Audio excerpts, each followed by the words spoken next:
문학책 66쪽이에요. 여기 66쪽 보면 우리 아까란다. 앞에서 우리가 이론했던 거랑 좀 다른 형식으로 나왔죠. 그치? 여기서는 문학 작품에서 나오는 어휘에 대해서 나오는데 특히 태도를 나타내는 어휘들이 나와요. 먼저 긍정적인 태도를 나타내는 어휘들이 나오네요. 첫 번째 보면은 경외감 나와 있는데 경외감은 같은 말로 외경심이라고 나오긴 하는데요. 경외감만 우선 알아두시면 될 것 같아요. 공경하면서 두려워하는 감정입니다. 그래서 내용 보면요.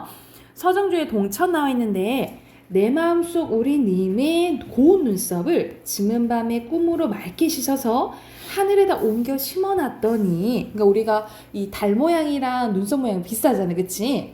했더니 동치서달 나르는 무서운 새가 그걸 알고 고운님의 눈썹인지 알고 비껴갔다 이 말이 알고. 근데 여기서는 사랑하는 님보다는 우리가 절대적 존재 있죠. 우리 하느님 같은 그런 존재의 의미라고 생각을 하시면 될 것 같아요.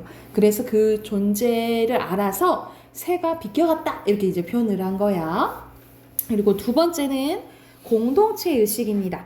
집단의 이익과 권위를 존중하고 공동체의 조화로운 발전을 염두에 둔 태도라고 보시면 되는데요. 떡갈나무 숲을 걷는데 근데 여기서 떡갈나무 잎은 떨어져 너구리나 오솔의 따뜻한 털이 되고요. 그리고 울어대는 벌레들의 아래 집이 되었대. 이런 식으로 이 생물체를 끌어안는 포용적인 태도가 드러난다라고 보면 되는데, 그래서 같이 살려는 조화로운 발전을 염두에 두는 태도, 고로 공동체적 의식이라고 보시면 돼요. 그리고 밑에는 공존이라는 단어가 나와 있는데 서로 도와서 함께 존재하는 거야. 여기서 하종호 시인의 신분이라는 시가 나와 있는데 하종호 시인을 잘 알아두세요.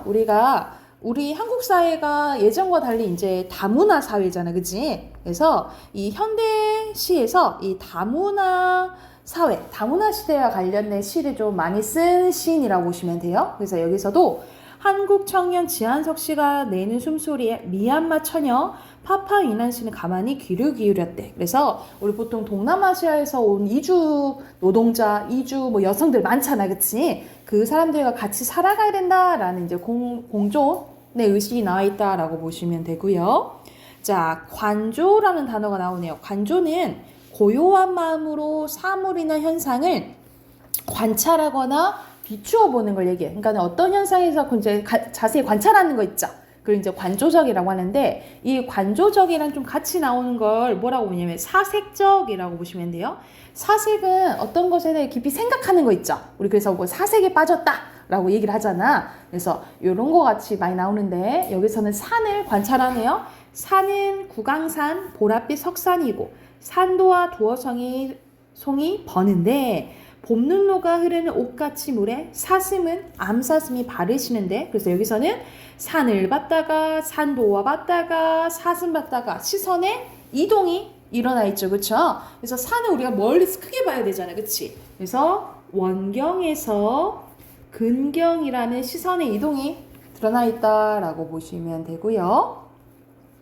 5번은 기대감이네요. 어떤 일이 이루어지길 바라고 기다리는 심정이라 보시면 됩니다. 그래서 네가 오기로 한 그 자리에 내가 미리 가서 기다립니다. 문을 열고 온 사람이 너나 하고 기다리는 거야. 그래서 여기서 황지우 시인의 작품인데 시대적으로 봤을 때 너는 뭘 의미하냐면 민주주의를 의미한다 라고 보시면 돼요. 우리가 작품 자체만 보는 절대론적 관점도 중요하지만 외제적 관점도 중요하잖아, 그치? 그래서 이렇게 해석할 줄 알아야 된다라고 보시면 되고요.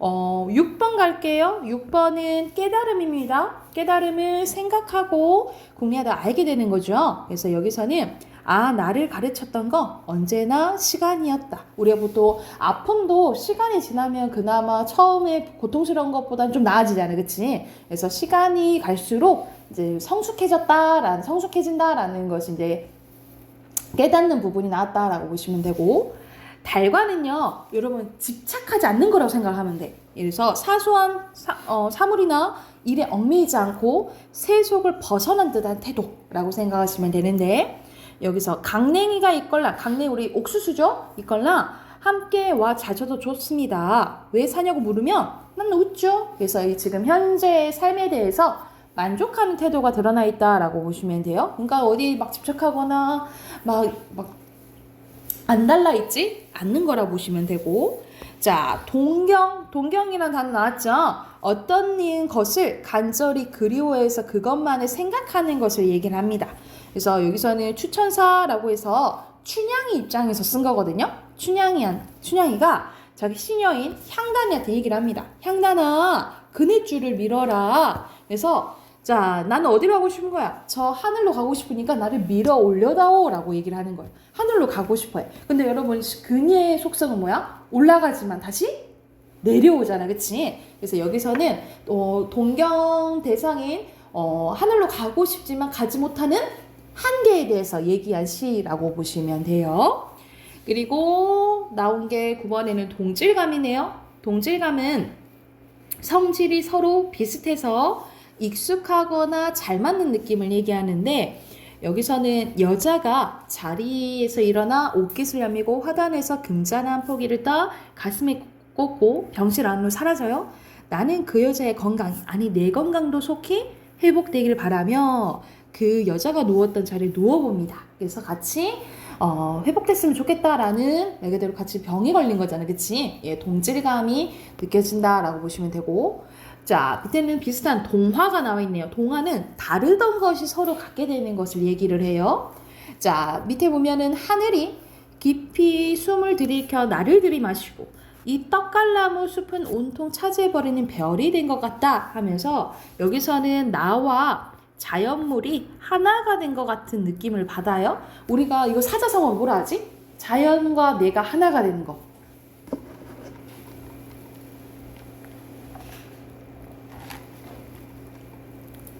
힌트 좀 해. 자연, 물과 내가 하나가 되는 거예요.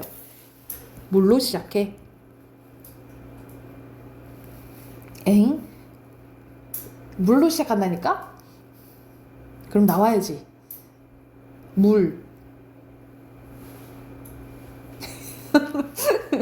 물아 일체예요. 물아 일체.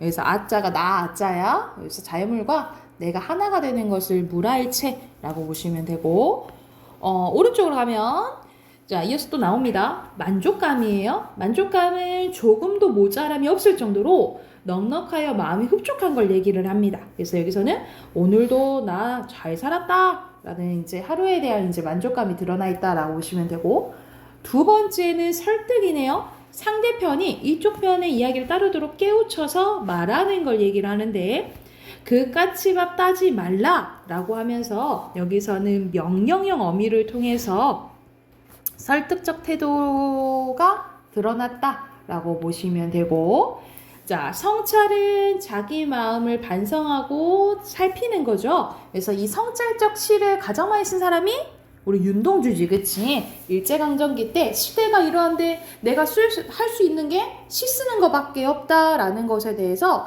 되게 반성하고 부끄러움을 많이 느낀 사람이라고 보시면 돼요. 그래서 여기서는 성찰적 태도가 드러나 있다라고 보시면 되고요.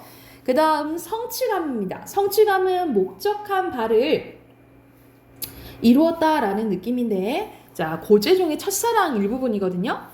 흔들리는 나뭇가지에 꽃 한번 피우려고 눈은 얼마나 많은 도전을 멈추지 않았으랴. 멈추지 않았다 이 말이지. 우리가 나무에 눈이 내린 것을 눈꽃이라 하잖아. 그치? 나뭇가지에. 그래서 바람 한 자락 불며 휙 날아갈 사랑을 위하여 헬송 같은 마음을 다 퍼준 바람에야 마침내 피어낸 저 황홀을 보아라. 그래서 황홀은 피어낸 거라 했으니까 고로 눈꽃을 만들어 버린 거죠. 그래서 여기서는 자연현상을 우리 사람의 사랑에 이제 빗대서 이야기했다라고 보시면 되고요. 자, 다섯 번째는 소망입니다. 소망은 어떤 것인가를 바라는 거죠. 그래서 어서 너는 오너라 하면서 너한테 막 오라고 얘기하고 있거든요. 자, 이거는 누가 지은 거냐면 박두진 시인이 지은 건데, 이 박두진 시인 하면 일제강점기 때 생각을 하시면 돼요. 그러면 너는 오라고 했잖아. 그럼 뭘 바라겠니? 당연히 조국의 광복, 독립을 바라겠죠. 그쵸? 그래서 박두진 하면은 일제강점기가 관련돼서 해석을 하시면 돼요. 이렇게 시인의 경향도 생각을 하셔야 되고, 자, 6번입니다. 6번에는 수용, 받아들이는 거예요. 수능, 받아들이는 거여서 이현기의 낙화 일부분인데, 가야 할 때가 언제인가를 분명히 알고 가는 이의 뒷모습은 얼마나 아름다운가. 봄한철, 격정을 인내한 나의 사랑이 지고 있대. 그래서 나의 사랑이 지고 있다는 걸 어디에 비유한 거예요? 낙화, 꽃이 떨어지는 거에 비유한 거야. 결별이 이룩하는 축복했어요. 지금은 가야 할 때래. 우리가 결별은 헤어지는 거죠. 근데 헤어지는 게 축복적이다라고 얘기를 하고 있네. 근데 여기서는 부정적인 단어가 긍정적인 단어를 연달아 왔잖아. 그치? 이건 대표적인 무슨 법이에요? 말이 안 되네. 그렇지. 역설법이죠. 여기서는 우리가 헤어짐을 통해서 한 단계 이제 성숙할 수 있기 때문에 이걸 이제 긍정적으로 본 거야. 그래서 지금은 가야 할 때라고 이별에 대해서 순응하는 모습이 나와 있다라고 보시면 되고요. 7번 안도감입니다. 모든 걱정을 떨쳐버리고 편히 갖는 마음이요. 여기는 시가 아니라 소설의 일부분이 나와 있네요. 황순원의 학인데, 야, 이 자식아 사람 몇이나 죽였어?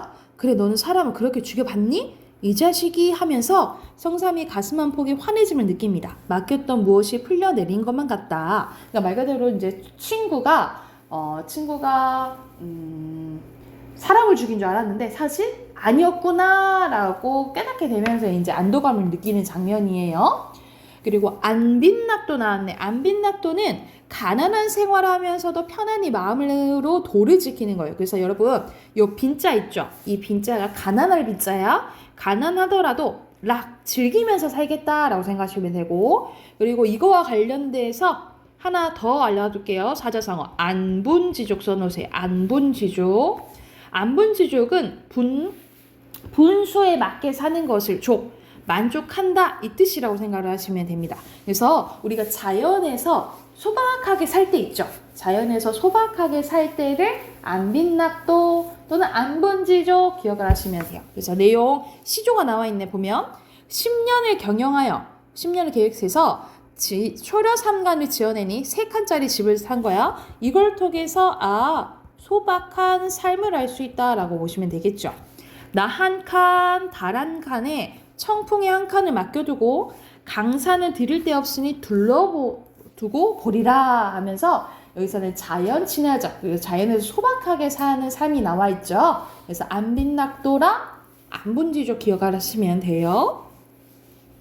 그리고 밑에는 연민입니다. 연민은 불쌍히 여기는 마음이죠. 여기서는 추위와 주름에 시달려 한겨울 내 움츠고 떨며 살아온 사람들, 서러운 얘기 다 잊고 꽃향에 취하여 아득한의 꽃구름 속에 쓰러지게 하여라. 여기서는 박두진 나왔네요. 그쵸? 그러면은 박두진 나오면은 아까 전에 박두진이 어느 시대 때 사람이라 했지?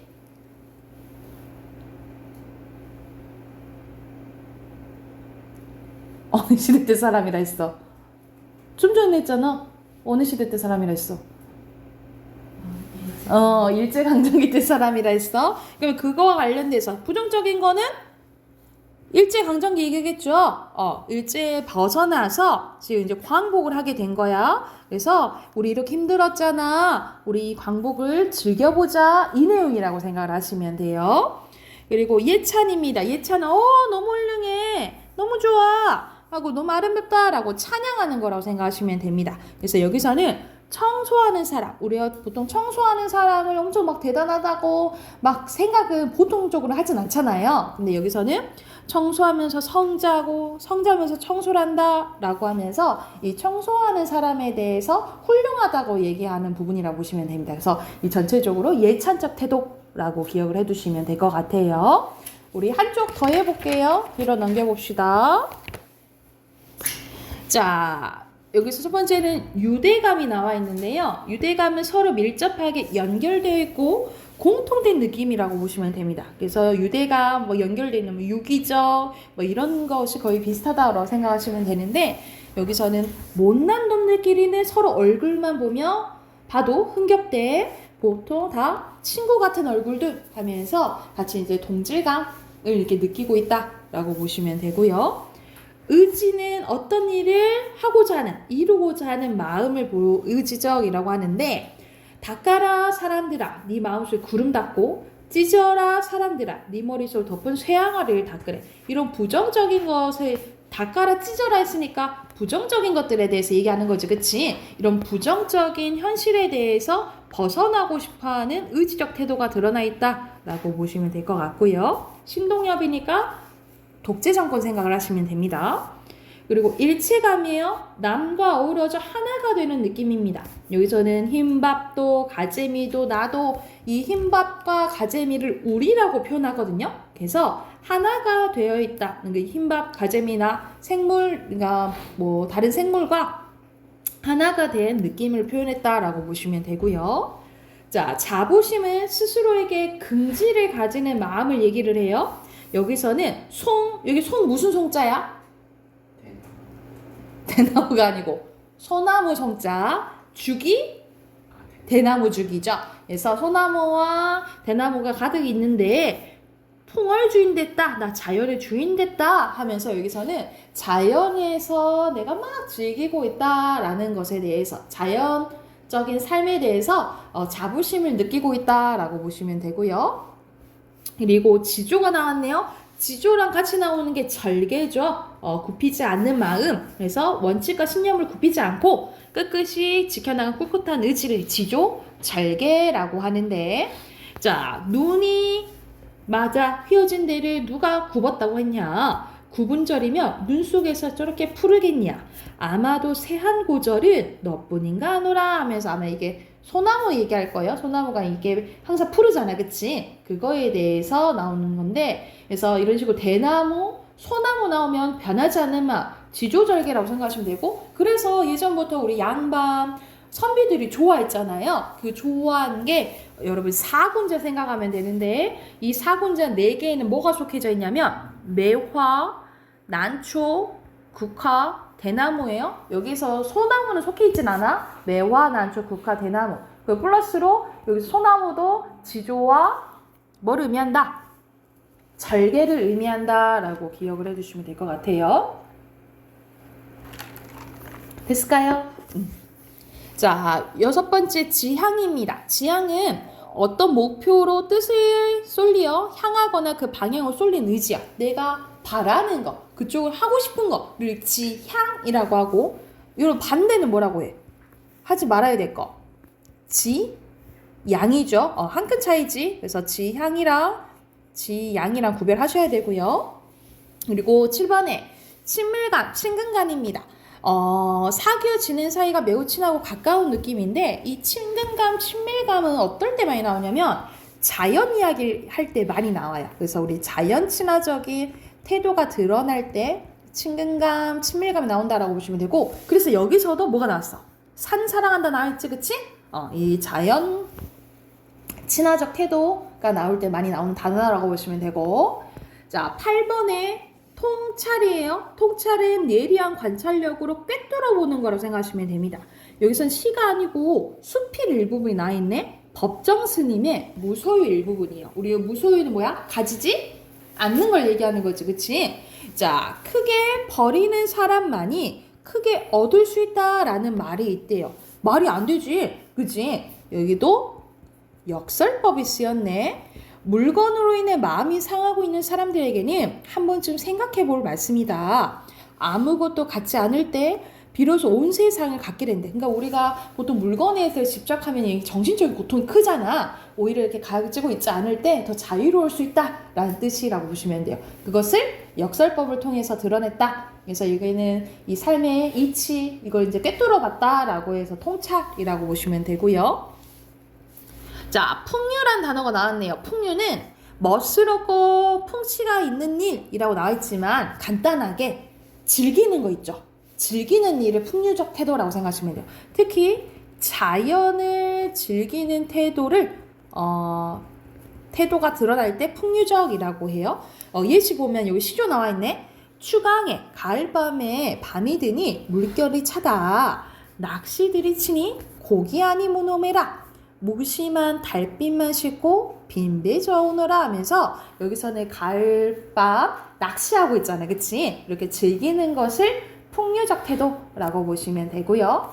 자, 그리고 여기서는 해학이 나왔네. 해학은 웃음 유발하는 거잖아요. 그치? 익살스럽고도 품위가 있는 말이나 행동인데 보통 민요나 뭐 잡가 그리고 조선 후기 때 쓰여진 사설 시조에서 이런 해학적인 게 많이 나온다라고 보시면 돼요. 그래서 여기 또 시집살이 노래, 시집살이가 힘든데 시아버지 호랑 세고 꾸중 세고 막 새에 비유해서 약간 말장난치잖아, 그치? 그래서 우리 민족의 기본적인 정서는 힘든 일이 있더라도 막 좌절하지 않고 웃음으로 승화시키려고 하는 게 많다라고 기억을 해두시면 될 것 같아요. 그래서 여기까지는 긍정적인 태도를 드러내는 단어들이 지금 나열돼 있어요. 그래서 여기 참고하시면서 69쪽부터 숙제를 해오셔야겠죠. 73쪽까지 숙제 체크. 69쪽부터 73쪽까지 숙제로 해오시면 될 것 같아요. 체크했나요? 자, 그러면 우리 독서 꺼내볼게요.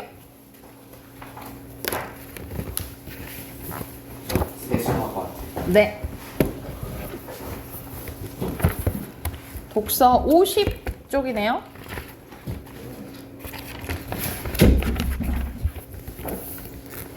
(50쪽) 보시면 됩니다.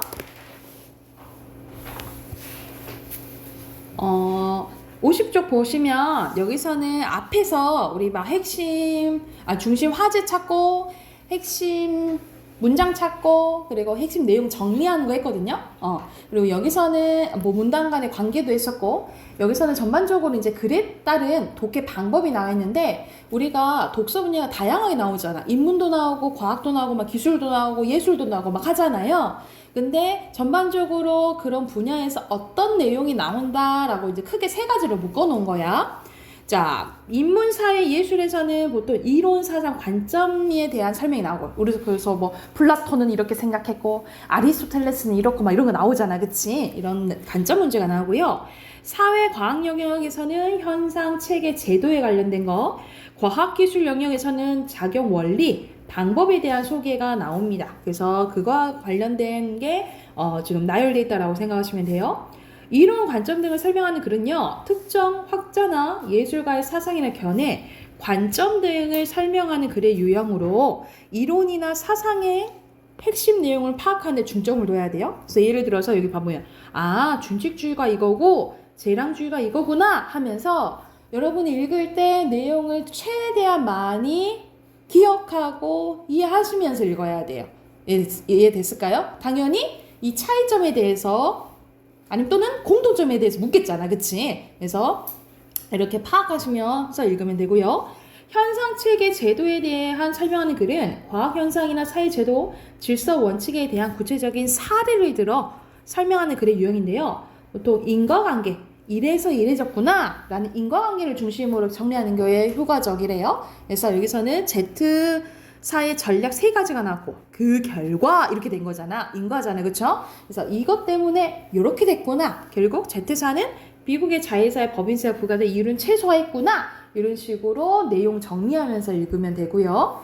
세 번째, 작용 원리 방법 등에 대한 소개인데 생물의 과학이라고 한다면 생물의 반응이라든지 기술의 원리라든지 구체적인 방법 등이 드러난 글의 유형인데요. 작용 조건이나 작용 과정, 단계 등을 파악하는 데 중점을 둬야 됩니다. 사실 여러분 여기서는 과정이나 단계는 첫째, 둘째, 셋째, 넷째 솔직히 다 중요한 내용이잖아. 그치? 그러면은 어떻게 되고 어떻게 되는지 보통 막 이런 단어들을 잘 보셔야 돼요. 뭐 여거를 넣은 다음에 여거를 한 다음에 이런 내용이 나올 거잖아. 그치? 그래서 거의 중요한 내용이기 때문에 과정을 전체적으로 잘 보셔야 돼요. 이렇게 되고 이렇게 되는구나 라는 걸 확인하셔야 되고 이거 잘 이해가 안 된다 그러면 우리 저번 모의고사 때 뇌 구조 그 나왔던 거 기억나지? 그래서 막 삼각형 그리고 이거 여기로 전달된 다음에 여기로 전달된 다음에 이렇게 약간 그림을 그리면 도식화를 쭉 하면 이해를 하기가 좀 쉽겠죠. 이런 식으로 과정 파악을 한 다음에 그래도 순서 막 이런 게 정리가 안 된다. 그러면 간단하게 도식화 해가지고 문제를 조금 푸시면 돼요. 그래서 이렇게 세 가지로 나눠져 있는데 이거와 관련된 예시 문장이 옆에도 딱 세 가지 나와 있어요. 1번부터 봐볼게. 자, 기술이라는 용어는 고대 그리스에 사용된 테크닉에 유래하는데요. 플라톤은 소크라테스의 영향을 받아 사물의 본질을 밝혀내는 정신적인 활동을 에피스테메, 그리고 삶의 가치를 달성하는 데 필요한 도구를 생산해내는 실용적인 활동을 테크네라고 구분을 했대요. 아리스토텔레스는 이해는 동의했대. 그런데 플라톤과 달리 정치, 법률 등은 어떤 이론을 지니고 있지 않은 실제적인 활동의 측면에서 테크네에 속한다라고 봤대요. 이런 고대 그리스의 철학자들은 삶의 정신적인 가치보다 물질적인 가치를 더 중시했다는 이유로 기술을 어떻게 봤대? 부정적으로 봤대요. 그러면 플라톤은 뭐적인 활동을 에피스테메로 분류했다 했어? 정신이죠. 정신. 그리고 아리스토텔레스는 테크네로 분류했다 했죠. 테크네는 어떤 활동이라 했어? 실용적인 활동이라고 했죠. 그죠? 그래서 무엇을 말을 해버렸네. 기술을 부정적으로 간주했다 했지. 그치? 이렇게 정리할 수 있고, 이거 관점 이렇게 정리한 거야. 그리고 두 번째입니다. 두 번째는 이게 사례가 나오는데, 내용 증명은 개인 간 채권, 채무관계나 권리 의무를 더욱 명확하게 할 필요가 있을 주로 이용됩니다. 예를 들어 하고 나오잖아. 그치?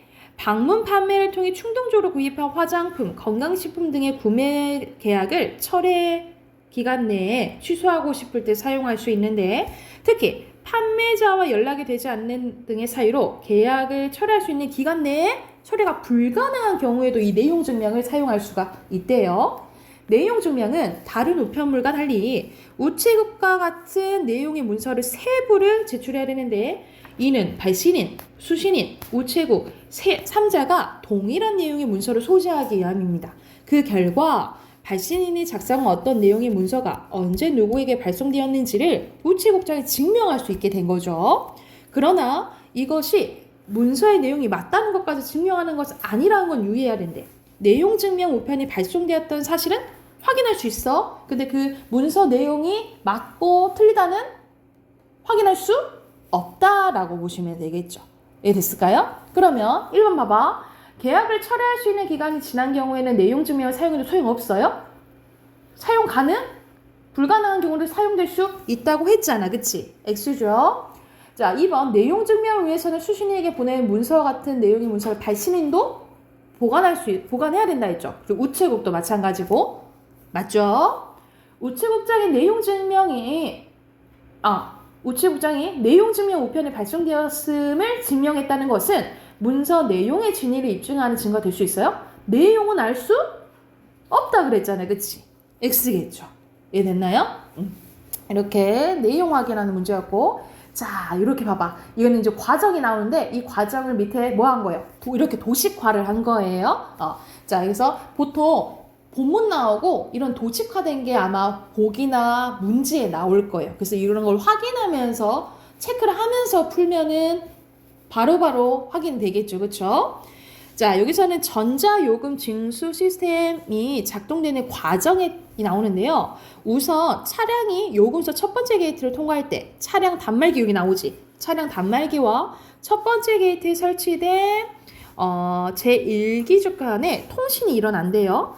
제1기지국인 차량 단말기로부터 정받은 요금 징수 관련 데이터를 잃어버리지 않도록 임시 저장소에 보관한대. 어디에 보관한다고? 임시 저장소에 보관하면서 거의 동시에 지역요금 ETC 서버에 전송합니다. 동시에 어디다 전송을 해? 지역 요금소 ETC 서버로 전송을 한대요. 이 지역 요금소 ETC 서버는 이 데이터를 분석한 후 도로공사 요금 정산센터 서버로 전송해서 그러면 D가 뭐겠어?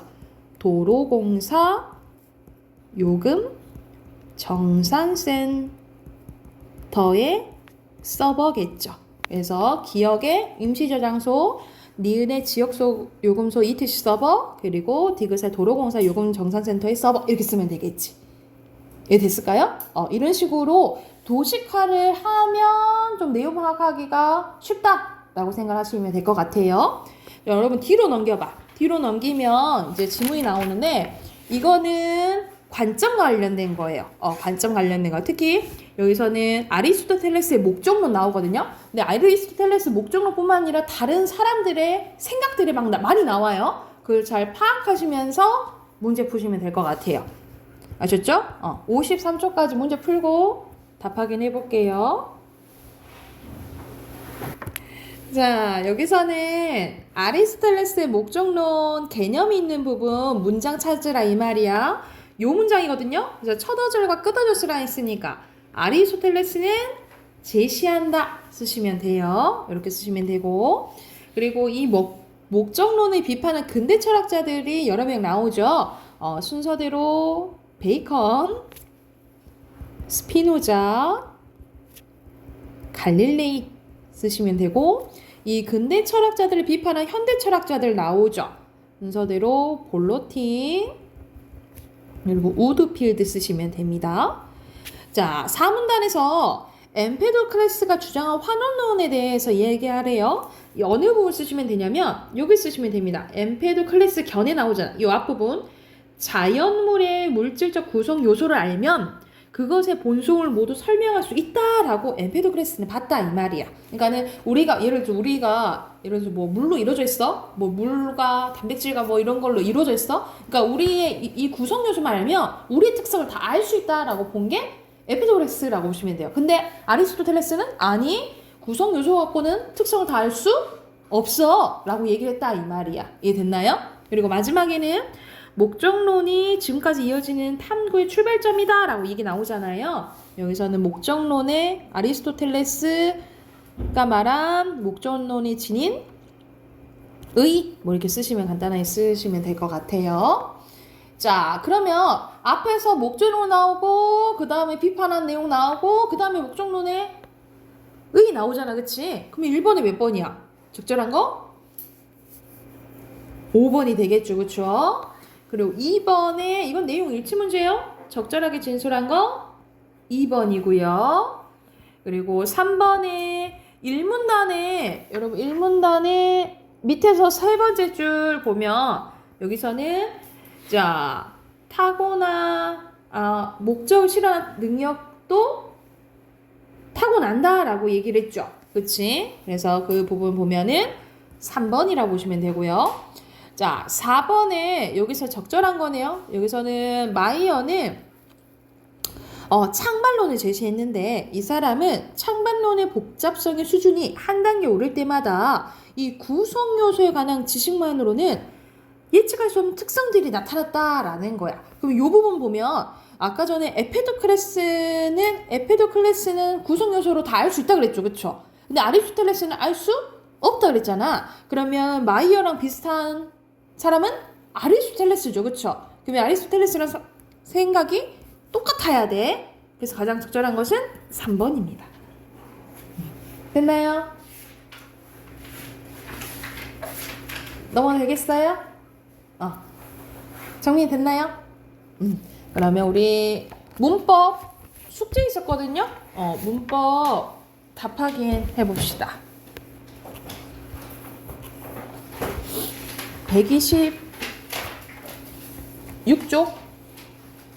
126쪽부터 답 확인해 볼게요. 자, 1번에 여기서 알맞지 않은 거, 여기서는 행동 요청하는 게 아닌 것은 3번이죠. 이건 혼잣말이잖아. 그죠? 그리고 2번 가볼게요. 2번에 알맞지 않은 것은 여기서는 여러분 그러면은 그렇게 하면 어울리겠다라는 소리잖아. 뭔가 추가된다는 말 아니에요. 3번이고요.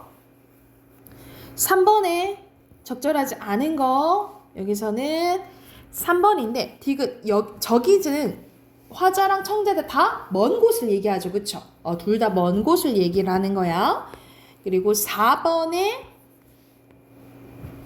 알맞지 않은 것은 여기서는 3번인데 리을과 그리고 이응이잖아요. 그래서 자기의 낮추게 한 게 아니라 말씀하셨어요. 원장님 말씀하신 거냐. 원장님 이건 높이는 말이지. 그치? 낮추는 말 아니에요. 5번 갈게요. 5번에 알맞지 않은 것은 여기서는 5번이죠. 비읍 봐봐. 비읍은 누나. 제 3자죠. 근데 이응은 청자죠. 그치? 아들 말하는 거잖아. 그치? 이응 때문에 틀렸고요. 밑에 핑크한 넣어볼게요. 지칭어. 그 다음에 화자. 청자. 그 다음에 관점이고요. 6번에 알맞지 않은 것은 여기서는 2번이거든요. 봐봐. 기억은 김서방이야. 디귿은 아가씨야. 잉? 동일한 인물이야? 그럴 수가 전혀 없겠죠. 그쵸? 그 다음에 밑에 빈칸은 담화, 인물, 오른쪽에 관계, 맥락이에요. 그리고 뒤로 넘기면 조금 어려운 단어들이 좀 나오는데 빈칸 바로 채워볼게요. 1번에 화행, 2번에 언표적, 그 다음에 언표, 내적, 그 다음에 언향적이고요. 밑에는 의도, 직접, 간접입니다. 그래서 여기서 알 수 없는 것은 1번이고요. 8번은 알맞지 않은 거야. 여기서 4번이거든요. 미음 봐봐. 약속 잊으면 알지. 약속을 지켜라 라는 의미잖아. 명령 의미잖아. 근데 여기서는 의문문이죠. 형식으로는. 그러니까는 형식이랑 내용이 일치하지가 않는 거야. 그러면 간접이라고 보시면 돼요. 그래서 4번이에요. 됐나요? 그 다음 어문 규정이 나오는데 쌤이 여기 어문 규정 그냥 넘어가고 어디로 갈 거냐면 국어사 할 거거든요. 이번 달에 여기 이 문법 책을 마무리를 할 거예요. 그래서 3월부터는 우리 미리 사놓은 와칭 있잖아. 그걸로 할 거거든요. 와칭 미리 사놨잖아요. 그걸로 할 거기 때문에 이 어문 규정은 넘어가고 국어사부터 할게요. 그래서 다음 주에 140조부터 할게요. 오늘 여기까지 할게요.